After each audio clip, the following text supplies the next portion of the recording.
Business மட்டும் தான் வாழ்க்கைன்னு எப்பவும் நினைச்சது கிடையாது. மும்பை ட்ரிப் நாளைக்கு கூட அமையும். ஆனா உயிர் அது விலை மதிப்பில்லாதது. அது பாஸ்கரோட உயிரா இருந்தாலும் அது போக விட முடியாது. எனக்கு என்னமோ நீ திரும்ப போய் அந்த பாஸ்கர் கிட்ட சிக்கிக்குவியோன்னு பயமா இருக்குக்கா. போதும், நிறுத்து.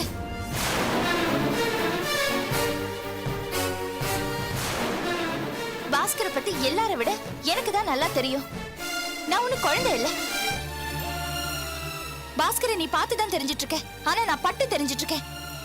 அவர் கூட வாழ்ந்தவனா? சோ இந்த விஷயத்துல எனக்கு சொல்றதுக்கு உனக்கு எதுவுமே இல்ல.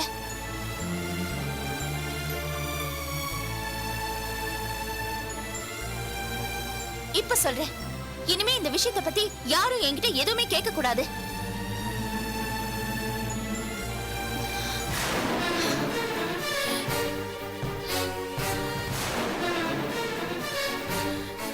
அபி, அவர் உயிருக்கு ஒன்றும் ஆபத்து இல்லையே?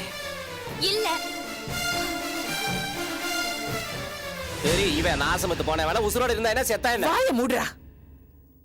1000 இருக்கட்டும். அவரு அபிக்கு தாலி கட்டின புருஷன். அபி என் வயித்துல பிறந்த பொண்ணு. இதெல்லாம் உனக்கு எங்க புரிய போகுது? போடா.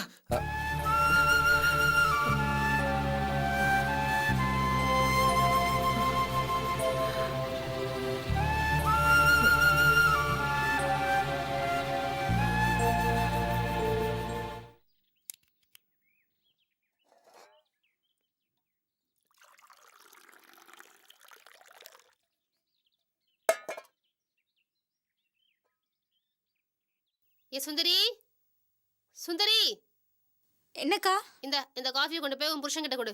அக்கா, நீயே கொடுத்துட. ஏண்டி, உன் புருஷனுக்கு நீ தானே காஃபி கொடுக்கணும். கொண்டு போய் குர்ரி, புடி. இல்லக்கா, மாமா ஏதாச்சும் சொல்லும்.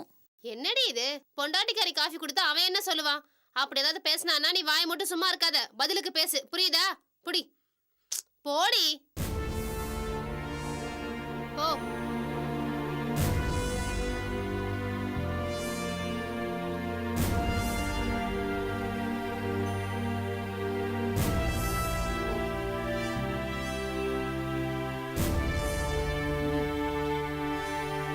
மாமா, மாமா, என்ன காஃபி. காஃபியா? இது ஒண்ணுதான் குறைச்சல். ஏய், என்னடா என்ன திமிர் கூடி போச்சா உனக்கு? பொண்டாட்டி இருந்தும் சீன்றதுக்கு ஆள் இல்லாம கடந்த பக்கத்து போன உனக்கு என் தங்கச்சி ரெண்டாந்தரமா வந்தா பாரு, அதான் இந்த ஆட்டம் ஆடுற. என்னடா முறைக்கிற? நீ எல்லாம் ஒரு மனுஷனா? கொஞ்சமாவது மனுஷனுக்கு நன்றி விசுவாசம் வேணா? என்கிட்ட எவ்வளவு காசு வாங்கி தின்னிருப்ப, என் தங்கச்சியை எவ்வளவு எடுத்தறிஞ்சு பேசிருப்ப. கடைசியில என் தங்கச்சி மனசையும் நீ கெடுத்துட்ட. உன் பொண்டாட்டி என்னன்னா உலகத்துல இல்லாத அதிசயமா புருஷனுக்கு இவ்வளவு கட்டி வச்சுட்டா. இப்ப நீ என்னன்னா இவ காய் கொடுக்க வந்தா தட்டி விடுற. தபார், தாலி கட்டினா மட்டும் பொண்டாட்டி ஆட முடியாது. நான் என்ன இவ்வளவு மனசாரவ கட்டினா? குடிக்காம தான் கட்டிக்கிட்டாங்க. அடச்சி, குடிக்காம ஏன்டா தாலி கட்டின? ஆர்த்தி சொல்லிச்சு, அதனால தான் கட்டினேன். மத்தபடி நான் மனசார பொண்டாட்டி நினைக்கிறது ஆர்த்தியை மட்டும்தான். அடே கூறு கட்டவனே, அவ மனசுல நீ புருஷங்கிற எண்ணம் கிடையாது, அது தெரியும்ல? தபார், எனக்கு அதை பத்திலாம் கவலை இல்ல. என்னைக்காவது அவன் மனசு மாறும், கண்டிப்பா எனக்கு பொண்டாட்டியா நடந்துப்பா. இளவு கதை கிளியும்பாங்களே, அந்த கதை தான் உன் கதை. சரிடா, அவ மனசு மாறல, நீ என்ன பண்ணுவ? அத பத்தி உனக்கு என்ன கவலை? நான் எப்படி இருந்துட்டு போறேன். ஆனா உன் தங்கச்சி மட்டும் ஏத்துப்பேன்னு கனவுல கூட நினைக்காத. அடி செருப்பால, இவ்ளோ பேசுற பையன் எதுக்குடா என் தங்கச்சி கழுத்துல தாலி கட்டின? அவள என்ன மனுஷன் நினைச்சியா இல்ல மாடு நினைச்சியா? உனக்கு ரெண்டாம் தரமா வந்து சீரழியணும்னு அவனுக்கு என்ன தலை எழுத்தா? நான் உன்னை இவளை கட்டணும்னு நினைச்சு துடிக்கல. நீ தானே இவளை இங்க தங்க வச்சு என் தலையில கட்டணும்னு பிளான் பண்ணி இன்னலாமோ அவங்க கையில சொல்லி உஸ்பத்தி விட்டுட்டு இருந்த. சுந்தரி கட்டிக்க நீ என்கிட்ட சொல்ல சொன்னேன். அவளுக்கு ஒரு நல்ல வாழ்க்கை கிடைக்கும் நினைச்சு நம்பி சொன்னேன். ஆனா நீ இந்த மாதிரி மாறுவேன்னு எனக்கு தெரியாம போச்சே. பாவி பையன், கறி மீன் கோழி முட்டைன்னு வகை வகையா சமைச்சு போட்டேன். நல்லா கொட்டிக்கிட்டே இல்லடா, காசை வாங்கி வச்சுக்கிட்டே இல்லடா. ஏண்டா, உங்க அப்பா ஆஸ்பத்திரியில கடந்தப்போ காசை கட்டி காப்பாத்துனது யாருடா? நான் தானே. அந்த மேனாமணிக்கே வந்து காப்பாத்துனா.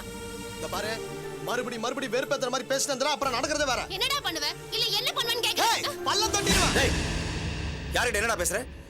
அண்ணன் முன்னாடி கூட மரியாதை இல்லாம கை வாங்குற. என் பொண்டாட்டிக்கு நீ சப்போர்ட் பண்ணல, அவகிட்ட நீ உரிமை எடுத்து பேசுற மாதிரி தான் நான் இப்ப பேசினேன். அதுல என்ன தப்பு இருக்குது? டேய், அவ சின்ன பொண்ணு, அந்த உரிமையில சொன்னேன். ஆனா இவ உனக்கு அண்ணி, உனக்கு அம்மா மாதிரி. அந்த மரியாதை வேணாமா உனக்கு? என்னது அம்மாவா? அம்மா மாதிரியே பேசுது பார்த்து தானே இருக்கிற. மனுஷனை கலரி விடுற மாதிரி குவினே இருந்தா டென்ஷன் தான் ஆகும். கை வாங்க தான் செய்வாங்க. ஏய் இனிமே கையை வாங்குறது அது இதுன்னு வச்சுக்கிட்டு மரியாதை கட்டுறாமா கையை ஒடிச்சிருவேன். என்னது கையை ஓடிச்சிருவியா? என்ன பொண்டாட்டிக்கு சப்போர்ட்டா? இப்படிப்பட்ட ஆம்பளை முதல்ல பொண்டாட்டி அடக்கு, என் மேல பாயாத. டேய் என் பொண்டாட்டி எப்படி அடக்கிறது எனக்கு தெரியும்டா. ரொம்ப பேசினா உதப்படுவே ஆ? ராஸ்கல். எங்க ஒத ஒத டேய் டேய் ராஜேஷ், ஐயோ இந்த வீட்ல அண்ணன் தம்பி சண்டை மட்டும் தான் இல்லாம இருந்தது, அதே ஆரம்பிச்சிட்டீங்களா? பின்ன வராதா? உங்க சின்ன மருமக மாதிரி ஒரு மருமக வீட்டுக்குள்ள இருந்தா எந்த வீடு தான் உருப்படும்? ஏமா நீ வேற? இந்த பாருங்க அத்தை, நான் பேசுறதுல எப்பவுமே ஒரு நியாயம் இருக்கும். ஆமா, நான் தெரியாம தான் கேக்குறேன். ஆர்த்தி உங்க பிள்ளைக்கு பொண்டாட்டி நடந்துக்கலன்னு எவ்வளவு குதிச்சீங்க, எல்லாரும் எவ்வளவு ஃபீல் பண்ணீங்க. ஆனா இப்போ உங்க புள்ள என் தங்கச்சி கழுத்துல தாலியை கட்டிட்டு பொண்டாட்டி ஏத்துக்க மாட்டேன்னு சொல்றானே, இது எந்த ஒரு நியாயம்? உங்க புள்ளைக்கு மட்டும் ஒரு நியாயம், என் தங்கச்சிக்கு ஒரு நியாயமா? அடே இப்ப சொல்றேன்டா, நான் ஒண்ணும் நாதியத்து போய் எதுவும் இல்லாம இங்க வரல. எங்களுக்கும் எல்லா சப்போர்ட்டும் இருக்கு. அந்தஸ்து, கௌரவம், சாதிசனம் எல்லாம் இருக்கு, தெரிஞ்சுக்க. ஏண்டா என்ன தைரியம் இருந்தா என்ன அடிக்கிறதுக்கு கைய வாங்குவ? நான் ஒண்ணும் பொண்டாட்டி மாதிரி யாருக்கும் தெரியாம ஓடி வந்தவ கிடையாதுடா. சீரும் சனத்தையுமா கௌரவத்தோட வந்தவ. ஏண்டா ஏய். என் தங்கச்சியை ஏச்சி தாலி கட்டிட்டு இந்த குதிக்கிறியே, இன்னைக்கு என் சாதிசனம் எல்லாம் வராங்க, உன் மாமா மச்சான் எல்லாம் வருவாங்க. அவங்கிட்ட உன் பெட்டி பேச்சு வீரத்தையும் காட்டுறா பாக்கலாம். கலை என்ன? போதுத்த, நீங்க எதுவும் பேச வேண்டாம். எங்களை எல்லாம் நாதி இல்லாதவங்க நினைச்சீங்கல்ல, எங்களுக்குன்னு பேசுறதுக்கு எத்தனை பேர் வராங்கன்னு இன்னைக்கு பாருடா. இன்னைக்கு பாரு அக்கா அடிக்கிறதுக்கு கைய வாங்குறான், அடிக்கிறதுக்கு. வாடி வாயா. அப்பா என்ன பேச்சு பேசிட்டு போறா?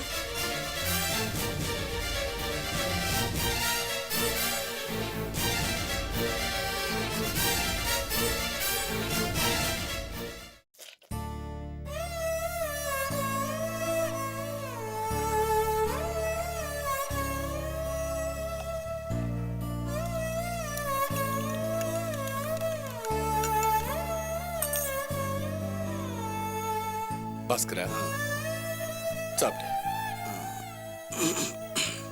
வேண்டாம்ப்பா. வேண்டாண்ணா எப்படிப்பா? சாப்பிட்டா தானே தெம்பா இருக்கும். நெஞ்செல்லாம் எரியுதுப்பா, முடியல. ஏன் எரியாது? டியூப் எல்லாம் உள்ள போயிருக்க, வயரெல்லாம் புண்ணா இருக்கும், கஷ்டமா தான் இருக்கும். அட்ஜஸ்ட் பண்ணிட்டு கூடி. அந்த எரிச்சல் இல்லப்பா, நான் சொல்ற எரிச்சல் மனசு சம்பந்தப்பட்டது. மனசெல்லாம் ஒரே எரிச்சல், வேதனை. என்னடா சொல்ற? அப்பா நான் அன்னைக்கே செத்துருக்கணும், எல்லாம் முடிஞ்சு போயிருக்கோம். ஆனா என்னை மீட்டி காப்பாத்தி எனக்கு நல்லது செய்யறதா நினைச்சு என்ன வேதனைப்பட வச்சிருக்கீங்க. முட்டாள்தனமா பேசாத. நீ செத்திருந்தா அதை விட தப்பான விஷயம் எதுவும் இருந்திருக்காது. இந்த உலகத்துல யாருக்கு தாண்டா பிரச்சனை இல்லை. அவங்க வேதனை அவங்களுக்கு தான் தெரியும். கரெக்ட்.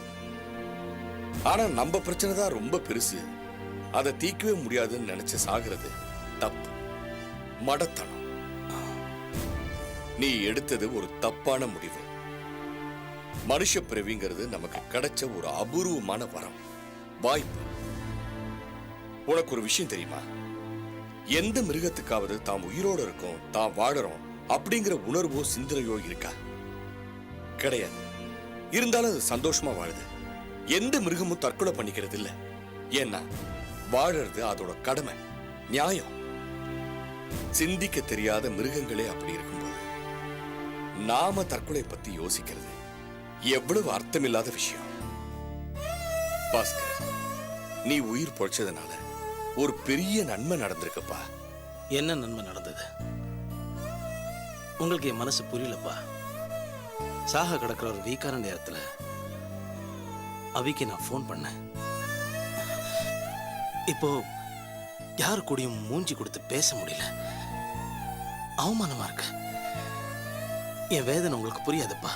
போடா பைத்தியக்காரா, எதிர அவமானம். இது புண்ணியண்டா, மறு ஜென்மம். நீ எதுக்காக சாக போன? சொத்து போயிடுச்சு, அவ்வளவுதானே. எதிர்பாராம வந்தது எதிர்பாராமலே போயிடுச்சு, அவ்வளவுதான்டா. இதுல என்ன இழப்பு உனக்கு? ஓகே, அப்படியே இருந்தா என்ன? உனக்கு வயசு இருக்கு, திறமை இருக்கு, தெம்பு இருக்கு.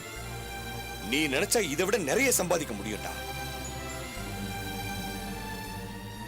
ஆனா நீ இழந்துட்டு தான் நினைச்சுக்கிட்டு இருக்கிய ஒரு சொத்து, அபி. அவ உங்ககிட்ட நெருங்கி வந்திருக்காடா. அதுல எந்த அவமானமும் இல்லடா. கொஞ்சம் யோசிச்சு பாரு. உன் கடைசி நிமிஷத்துல உனக்கு உங்க அம்மா ஞாபகம் வரல, ஏன் ஞாபகம் வரல, உன் தங்கச்சி ஞாபகம் வரல, உன் ஃப்ரெண்ட்ஸ் ஞாபகம் வரல. ஆனா உன் கூட கொஞ்ச நாள் வாழ்ந்து பிரிஞ்சு போன அபி ஞாபகம் வந்திருக்கு. அவளுக்கு நீ போன் பண்ணிருக்க. ஏன் அவளுக்கு தான் போன் பண்ணணும்னு ஏன் உனக்கு தோணுச்சு? மறுக்கிறதுக்கு முயற்சி பண்ணாங்க. நீ பண்ணது சரிதான். யாருக்கு போன் பண்ணணுமோ அவளுக்கு தான் பண்ணிருக்க. நீ பொழைக்கணுங்கிறது விதிடா. அதனாலதான் யாரால உன்னை காப்பாத்தி மறுபடியும் வாழ வைக்க முடியுமோ அவளுக்கே உன்னை போன் பண்ண வச்சிருக்கு. இதுல சங்கடத்துக்கோ அவமானத்துக்கோ இடம் இல்ல. உன் மனைவி கிட்ட நீ உரிமை எடுத்துக்கிட்டு சரியான விஷயம்.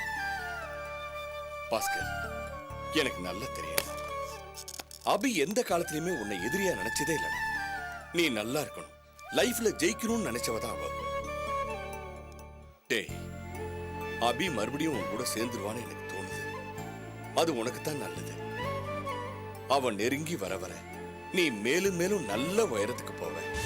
ஆமையா, அவன் நல்ல உயரத்துக்கு போய் அங்கே இருந்து விழுந்து சாகணும். அதுக்கு தானே நீ யோசனை சொல்ற?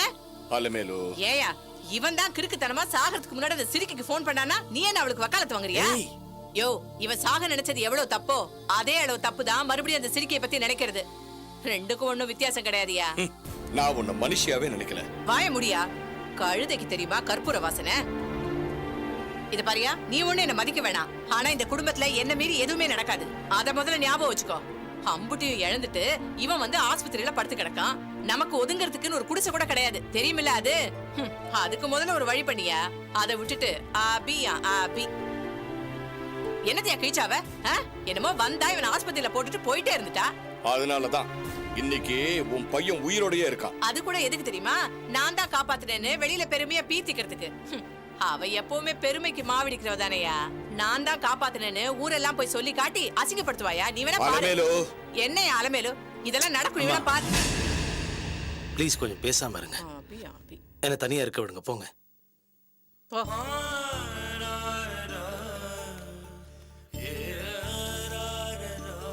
நீ எதையும் குழப்பிக்காம ரெஸ்ட் எடுத்துக்கிட்ட.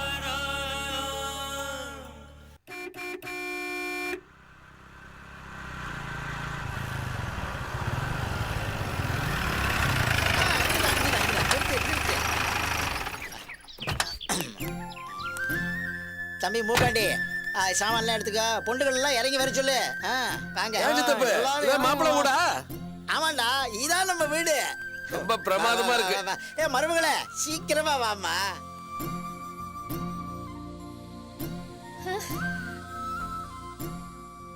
எப்படி இருக்கு வீடு? பாத்தீங்களா?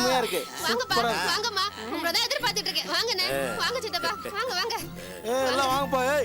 வாங்க வாங்க. வாமா, வாங்கண்ணா. வரமா வரமா. அதெல்லாம் அப்படி வைங்க, அப்படி வைங்க. உட்காருங்கண்ணா, உட்காருங்க. உட்காருங்க சித்தப்பா. உட்காரு. நீ பைடி இருக்கீங்க, நல்லா இருக்கீங்களா? மூக்காண்டி, வா வா வா, உட்காரு உட்காரு. வாங்க சம்பந்தி. வணக்கம்மா. வாங்க மாமா, நல்லா இருக்கீங்களா? நல்லா இருக்கேன் மாப்பிள்ள. என்ன அதிசயமா இருக்கு, சம்பந்தி பங்காளிங்கெல்லாம் சேர்ந்து வந்திருக்கீங்க. ரொம்ப ஆச்சரியப்படாதீங்க அத்தை. எங்க வீட்டு ஆளுங்க எப்பவும் எதுலயும் கரெக்டா இருப்பாங்க. என் தங்கச்சி கல்யாணம் தான் கடனுக்கு நடந்த மாதிரி கந்தர் கோலம் ஆயிடுச்சு. அதுக்காக பண்ண வேண்டியதெல்லாம் பண்ணாம இருக்க முடியுமா? அதனாலதான் எனக்கு என்னெல்லாம் சீசனத்தை செஞ்சாங்களோ அதே மாதிரி என் தங்கச்சிக்கும் சீசனத்தை செய்ய வந்திருக்காங்க எங்க வீட்டு ஆளுங்க. ஆமா, எங்க சம்பந்திய காணோம்? அவருக்கு லேசா காய்ச்சல், ஒரு நாள் ஆஸ்பத்திரியில இருக்கணும்னு சொல்லிருக்காங்க. ஆஸ்பத்திரியிலயா? நெஞ்சுவலி வந்த உடம்பு இல்லையா, தினமும் ஆஸ்பத்திரிக்கு வீட்டுக்கு அலைய வேண்டான்னு அங்கேயே தங்க வச்சுட்டாங்க. காலையில வந்துருவாரு. வயசானவர் இல்லையா, கொஞ்சம் கவனமா பாத்துங்கம்மா. ஆமா, ஆஸ்பத்திரியில அவர் கூட யாரும் இல்லையா? ராஜேஷ் இருக்கான், ஆஸ்பத்திரி பக்கத்துல தான். ஒன்னும் பயம் இல்ல. நான் சாப்பாடு கொடுத்துட்டு வரும்போது ராஜேஷ கூட்டிட்டு வந்துடுறேன். அது சரி அத்தை, சீர்வரிசை எல்லாம் பாத்தீங்கல்ல, இப்பவாவது எங்க வீட்டு கௌரவம் என்னன்னு தெரிஞ்சிட்டு இருப்பீங்களே. ஏமா, எங்க அண்ணன் குடும்பம் எப்பேற்பட்ட குடும்பம். எங்க அண்ணனோட சின்ன பொண்ணு கல்யாணம் எப்படி நடந்திருக்க வேண்டியது. ஊரடைச்சு பந்தல் போட்டு ரேடியோ செட்டு கட்டி ஊர் மெச்ச திருவிழா கணக்கா நடத்துறதா இருந்தோம். இத்தனை பங்காளிங்க இருந்தோம், எங்க அண்ணன் கல்யாணத்துல கை நினைக்க முடியாம பண்ணிட்டீங்களேம்மா. சரி சரி விடு, முடிஞ்சதை பற்றி எதுக்கு பேசிக்கிட்டு. மாப்பிள, சரியோ தப்போ கல்யாணம்னு ஒன்று நடந்து போச்சு. அது எப்படி நடந்திருந்தாலும் அது கல்யாணம் தான். என் பொண்ணுடைய கல்யாணத்துக்கு ஒரு அப்பனா இருந்து என்ன செய்யணுமோ அதை செய்ய வேண்டியது என்னுடைய கடமை. என் மகளை வெறுங்கையோட மருமகளை அனுப்பிச்சோம் அப்படிங்கிற அவ பெயர் எங்கள் குடும்பத்துக்கு வேண்டாம். மற்றவங்க மாதிரி கட்டின சேலையோட என் பொண்ணு அனுப்புறதுக்கு நான் ஒன்றும் வக்கத்தவன் இல்லை. நல்லா பார்த்துங்க. வேணுங்கிற சீரை செஞ்சிருக்கேன். விடுபட்டது ஏதாவது இருந்தா கேட்டு வாங்கிக்கங்க. என்ன சம்மந்தி நீங்க இவ்ளோ பண்ணிருக்கீங்க? இது பத்தாதா? நீங்க செஞ்சிருக்கிறதுல எங்களுக்கு எந்த குறையும் இல்ல. ரொம்ப நன்றி சம்பந்தி. அண்ணமார்களா, கோழி அடிச்சு குழம்பு வச்சிருக்கேன், வறுவலும் தனியா பண்ணி வச்சிருக்கேன். வந்து சாப்பிடுங்க வாங்க.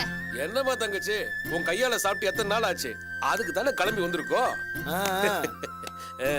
கலா சமைச்ச கோழிக்கறிக்கு தனி ருசி தான். அண்ணி, இதெல்லாம் உள்ள வச்சுக்கோங்க. ஒரு கட்டு கட்டுவோம். வாங்க வாங்கண்ணே.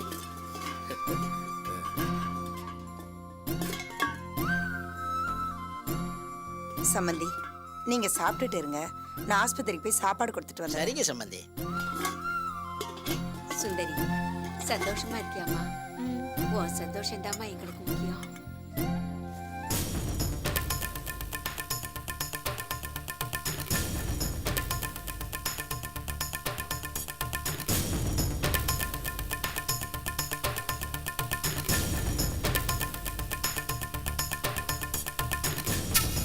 சித்தப்பா, எனக்கு கொஞ்சம் குழம்பு ஊத்தவா? வறுவல் எடுத்து வைமா. வைக்கிறேன். எல்லாத்துக்கும் வைமாக்கலா. எல்லாம் நல்லா சாப்பிடுங்க. சிக்கன் வறுவல் இருக்குது. வரேனே. அருமையா இருக்கு, அருமையா இருக்கு. பங்காளி, கோழி கறி ரொம்ப நல்லா இருக்கு.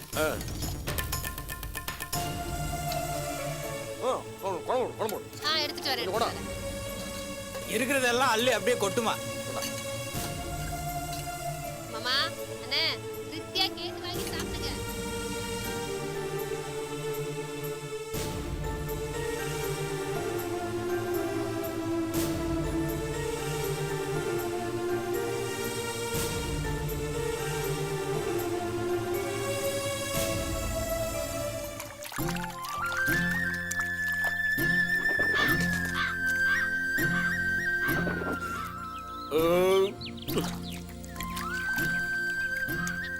சித்தப்பு சாப்பாடு அருமையா இருக்கு.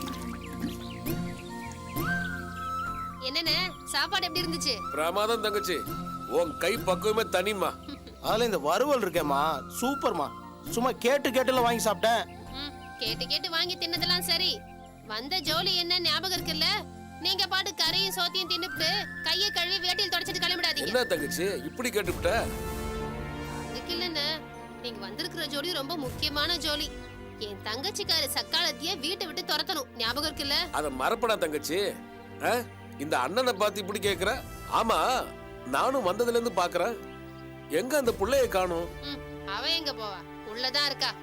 இந்த பாரு சித்தப்பா, நீ சிலம்புல அவ வீட்டை விட்டு ஓடணும், புரியுதா?